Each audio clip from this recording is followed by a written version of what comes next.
இப்படிலாம் இருக்குமா சார்? சந்தேகம் வந்துடும். நம்ம வீட்டில் எல்லாம் ஒரு குழந்தை பிறந்துடுதுன்னா பாட்டிமார்கள்லாம் வாசல்ல வந்து நிற்பாங்க. அவன் அந்த அப்பா இருக்கிறானே அவனும் இவங்களையே பார்த்துக்கிட்டு இருப்பான். ஏன்னா குழந்தை யார் முகமா இருக்குதுன்னு அவனுக்கு ஒரே சந்தேகம். ஏத்து வீட்டுக்கார மாதிரி இருந்துடக்கூடாது இல்லை, அவனுக்கு அந்த சந்தேகத்திலேயே இருப்பான். அப்ப அந்த பாட்டிகள்லாம் சொல்லுவாங்க, அது சைக்கலாஜிக்கல். நீங்க அந்த பாட்டிகளுக்கு முந்தி ஒண்ணு சொல்றேன். சிவாஜி கணேசன் ஒரு படத்துல கை விளங்காம இப்படி நடிப்பார், பாக பிரிவினையில. அவருக்கு குழந்தை பிறந்திருக்கும். அந்த குழந்தை தொட்டில் இருக்கும். ஓடி போய் அந்த கையை எடுத்து பார்ப்பார். நம்ம மாதிரி அதுக்கு விளங்காம இருக்குதா விளங்குதான்னு பார்ப்பார். அப்போ அப்பாவுக்கெல்லாம் என்ன நினைப்பு வரும்?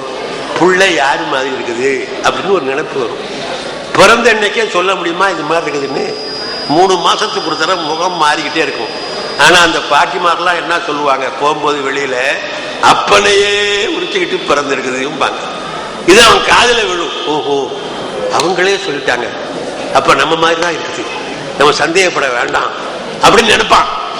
அது ஆண்களுக்கே உள்ள ஒரு பலவீனம். அந்த மாதிரி ஒண்ணு வரக்கூடாதுன்னு தான் அந்த பாட்டிமார்கள் சொல்லுவார்கள்.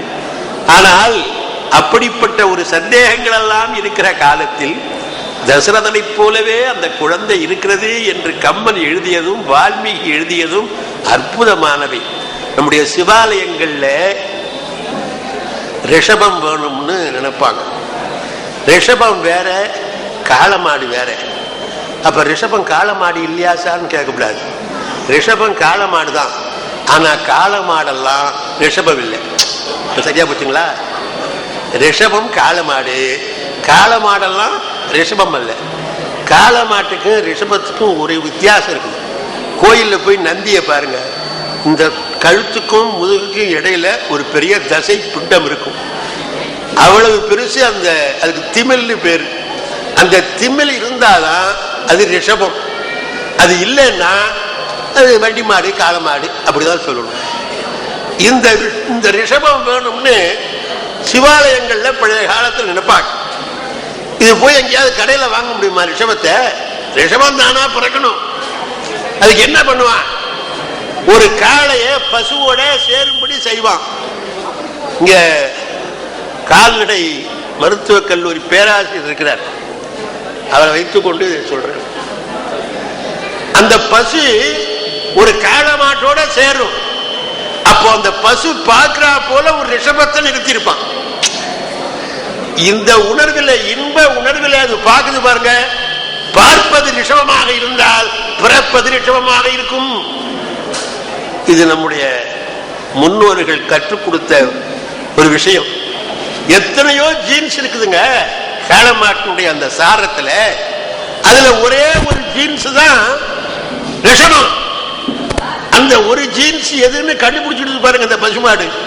அதனுடைய விருப்பம் அந்த ஒரு ஜீன்ஸை எடுத்திருக்கிறது.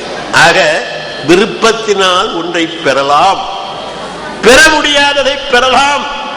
ஒரு பசுவே ஒரு ரிஷபத்தை மனசினாலே பெறுகிறது என்றால், ரிஷிகள் எல்லாம் சேர்ந்து திருமாலை குழந்தையாக பெற வேண்டும் என்று விரும்பி இருந்தால் அது நடக்காமல் போகுமா?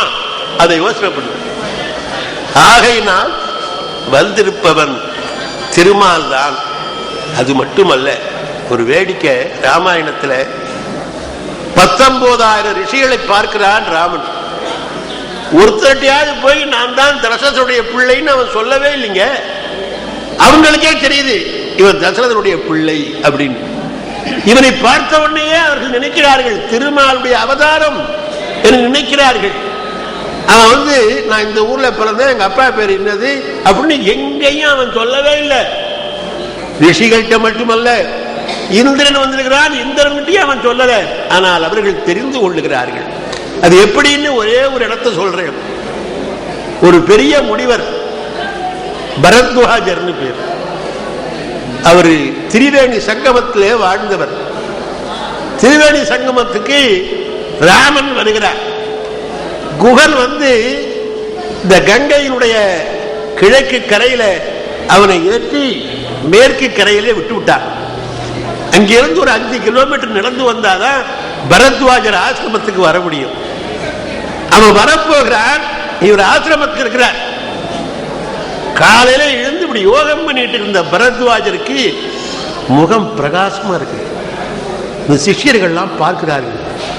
என்றைக்கும் இருந்ததை விட இன்றைக்கு நம்முடைய குருநாதர் முகம் செழிப்பாக இருக்குதே, என்ன காரணம்னு அவர்களுக்கு தெரியல. திடீர்னு எழுந்தார். நான் ரொம்ப நாளா நினைத்திருந்த ஒன்று இன்று நடக்கப் போகிறது. நெடுநாள் திருத்திய வினை இன்று முற்றிற்று. நான் செய்த தவம் இன்றைக்கு முடிவடைகிறது. நான் போய் பார்க்க போகிறேன் என்று சொல்லிவிட்டு வருகிறான். அப்படி சொன்ன யாருன்னு கேட்டா பரத்வாஜன் ராமன் வருவதை புரிந்து கொண்டு விட்டான். 5 கிலோமீட்டருக்கு அப்பாலே ராமன் வருவது டிவியில நாம பார்ப்பது மாதிரி பரத்வாஜனுடைய மனசிலே தெரிகிறது. அதை சொல்லிவிட்டு வருகிறார். எல்லா முனிவர்களுக்கும் ராமன் போய் தன்னை அறிமுகப்படுத்தவில்லை. அவர்களுடைய மனசில் தானாகவே ராமன் வருவதை எல்லாருக்கும் தெரிந்திருக்கிறது. அப்படியெல்லாம் நடந்திருக்கிறதை நினைக்கும் பொழுதுதான் இவன் சாதாரணமானவன் அல்ல. அதே மாதிரி முனிவர்கள் கடைசியா உள்ளவர் சபரி. அவள் பேரால் தான் ஐயப்பன் மலைக்கு சபரிமலைன்னு பேரு. அந்த சபரி சொல்லுகிறாள், என்னை பார்க்க ராமன் வருவான், கொஞ்ச நாள்ல வந்து விடுவான், இன்னும் 10 நாள்ல வந்துடுவான், இன்னும் 1 மாசத்துல வருவான்னு சொல்லிட்டே இருக்கிறார். அவள் நல்ல பழங்களை கடித்து பார்த்து விட்டு வைக்கிறாள். அது வாடாமல் இருக்கிறது. நம்முடைய திருவண்ணாமலைக்கு பக்கத்துல பூண்டின்னு ஒரு ஊர் இருக்கு, கலசபாக்கத்துக்கு பக்கம். அதுல ஒரு மகான் இருந்தார், பூண்டி மகான் அப்படின்னு பேர். அவரை பார்க்க போனவங்க எல்லாம் என்ன பண்ணார்னா வாழைப்பழம், ஆரஞ்சு, ஆப்பிள் எல்லாம் கொண்டு போய் கொடுப்பாங்க. அவர் ஒன்னத்தையும் தொட மாட்டார். இப்படி வாங்கி அப்படி தூக்கி போட்டுருவார். இது 30 வருஷத்துக்கு முந்தி நடந்தது. இன்னும் கூட அந்த பழங்கள் வாடாமல் இருக்கின்றன. ஒவ்வொருத்தர் வீட்டில் வச்சிருக்கலாம். பூண்டி மகான் தொட்டது வாடாமல் இருக்கிறது என்று சொல்லுகிறார். இதே மாதிரிதான் சபரி கடித்து பார்த்த அந்த பழங்கள் எல்லாம் ராமன் வருகிற வரையில் வாடாமல் இருந்தன. ராமன் இருப்பது தமிழகத்தின் மைய பகுதியில், சபரி இருப்பது கேரளாவில். இவன் இலங்கைக்கு போக வேண்டியவன் நேரடிதானே போகணும். ஏன் கேரளாவுக்கு போனா? அவனை பிடித்து சபரியினுடைய அந்த தவம் இழுக்கிறது. ஆக பல்வேறு முனிவர்கள் ராமன் தான் இந்த திருமால் அவதாரம் என்பதை நேரடியாக கண்டார்கள். கண்டு அதை ஒரு இடத்துல கம்பர் அற்புதமா சொல்லுவார். அத்தனை முனிவர்களுக்கு முன்னால போய் இவன் காலில் விழுவான். இவன் கடவுள், இவன் அவர்கள் காலில் விழுவான். அவர்கள் சாதாரண முனிவர்கள், தவம் செய்தவர்கள் தான். ஆனால் மனிதர்கள், அவர்கள் இவனுக்கு காலில் திரும்ப விழணும். ஆனா விழல. ஏன்? ஒரு சீக்கிரம் தெரிஞ்சு போயிடும், தேவ ரகசியம் தெரிந்துவிடும் என்பதற்காக மனசாலே வணங்குகிறாளாம். அதை கம்பன் சொல்லுகிறான். ராமன் தொழுகிறான், அவனுக்கு ஆசீர்வாதம் பண்ணுகிற முனிவர்களும் தொழுது கொண்டே ஆசீர்வாதம் பண்ணுகிறார்கள். வெளிப்படையா இல்லை. தொழுந்தொரும் தொழுந்தொரும் ஆசி சொல்லுவார். இவன் தொழும் பொழுதும் இவனை அவர்கள் தொழும் பொழுதும் ஆசி சொல்லிக் கொண்டிருக்கிறார்கள் என்று அற்புதமாக இந்த முனிவர்களுடைய நிலையை வைத்து பார்க்கும் போதுதான் ராமன் சாதாரண மனிதன் அல்ல, அவன் மகாவிஷ்ணுவுடைய அவதாரம் என்பது நமக்கு தெரிகிறது. மனுஷத்துவம், முமூர்ச்சியத்துவம், மகாபுருஷ சம்சரய.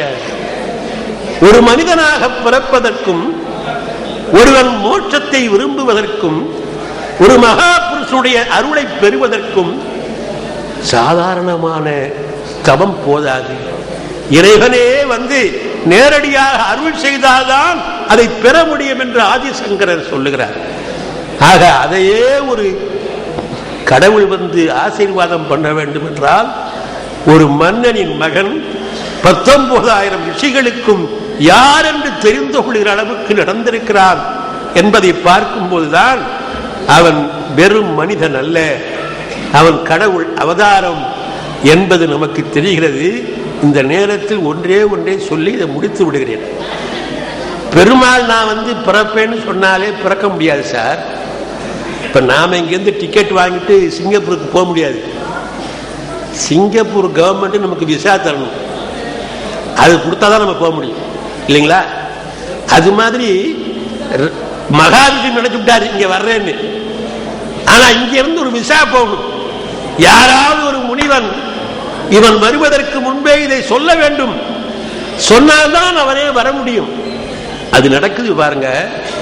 அகலிகையின் வரலாற்றில் இந்திரன் ஆசைப்பட்டு அகலிகையோடு சம்பந்தப்படுகிறான். அந்த முனிவனை வெளியேற்றி விட்டு அவளோடு இன்பம் தீர்க்கிறான். முனிவன் திரும்ப வருகிறான். திரும்ப வந்தவுடனே அவளை சாபம் கொடுத்து நீ கல்லாக போக கடவாய் என்று சொல்லுகிறான்.